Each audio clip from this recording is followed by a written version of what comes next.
Ode to the road most traveled.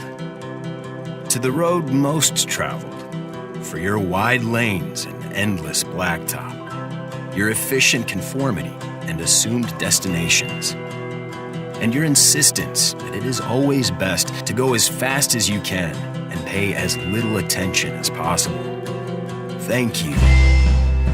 For with all your presumptions, you have winnowed the crowd and left these other roads, our roads, most pristine, peopled with the ones who refuse to compromise, who believe that vitality is a choice,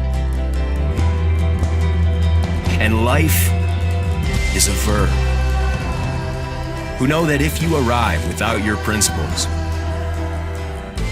then you haven't arrived at all. Thank you, road most traveled, for not being enough, for begging us to ask the question, do you even need a road?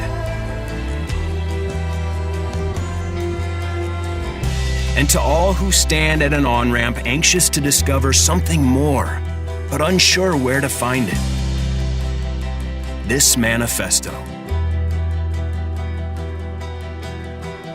Go where you must go. Follow a map of your making. Stay with the heart of it, and you can't go wrong.